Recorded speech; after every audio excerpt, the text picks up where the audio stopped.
Hello all. I think this is another day of watching another workshop. But for what we are watching, for what we are studying, for what we are working, we are studying and working, working and studying. But for what all these things we are doing? It's basically we want to be successful in life. Now it's a very wide term to be successful. To be successful means what? We want to become a big entrepreneur?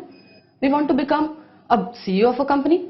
Or we have to be very happy in our lives. So one needs to understand that how to become successful. Successful is a term what we can define in the further slide. What is success? Success means different things to different people. For some, monetary reward is a measure of success, and yet others have multiple definitions of success. Now again, as I said earlier, there are different ways and means in which success can be defined by everyone. To be a CEO, to be an entrepreneur, to be happy. Now that is what is success. Or probably to enjoy life is being successful. And to enjoy life, one needs monetary rewards. And for monetary rewards, one needs to achieve in life. That's what is success means nowadays. Success is not the key to happiness. Happiness is the key to success. If you love what you are doing, you will be successful. Now this was given by Mr. Albert.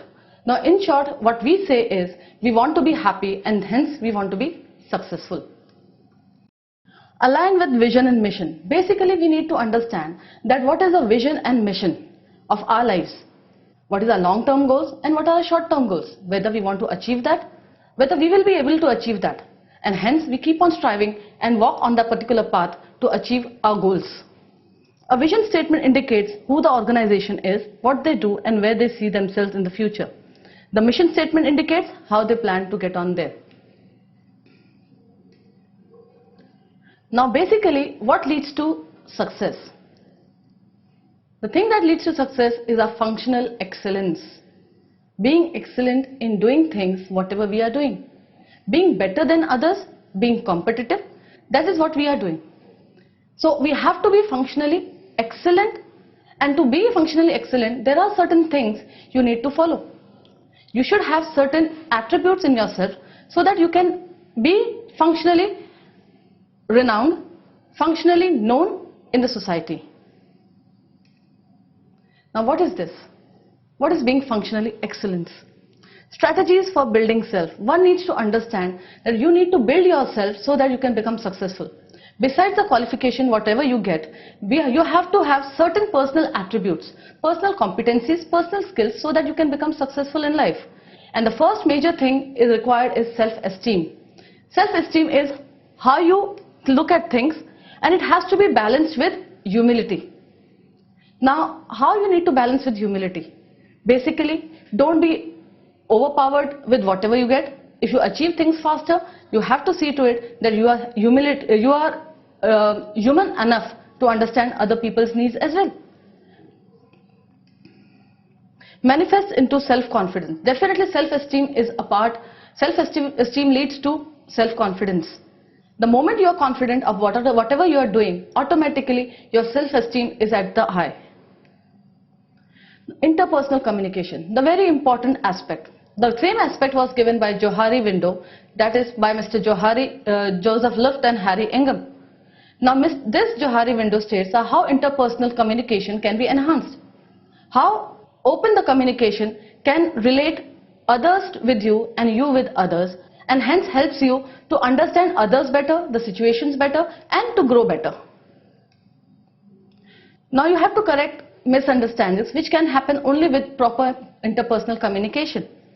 Unless and until you understand others or the others understand you properly, then still there is some loophole in which there can be misunderstandings, which can be corrected with time and probably with open communication. Recognize the need for others to know. Now basically you need the others to know that what exactly is required, and you need to know others what is their step or understanding about a particular concept, rather than you understanding only about the particular need. The next most important aspect is human relations. What is human relations? Basically to learn to work in a negative environment. What is a negative environment? What we call it as politics. How to survive in politics.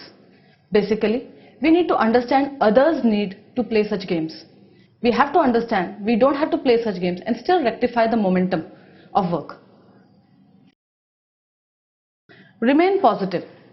Now basically you need to remain positive that whatever happens, happens for good. It is an old saying, but we have forgot to believe in that.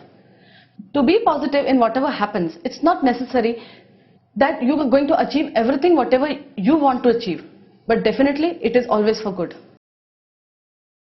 Helps building high morale. Now, human relations, if you have good rapport with others, or even if you try to build rapport with others, others also are human enough to understand that you are trying to build rapport with them. And hence, that enhances the relationship between people who are working together, who are living together, and probably who are growing together. Now, strategies for building self. Now, this is another important aspect that one needs to understand, that how to build yourself. It's very important. Basically, everybody sees that how I can build my career, how I can build my organization, how I can build my home, how I can take care of my children, how I can take care of everyone in the society, but besides me.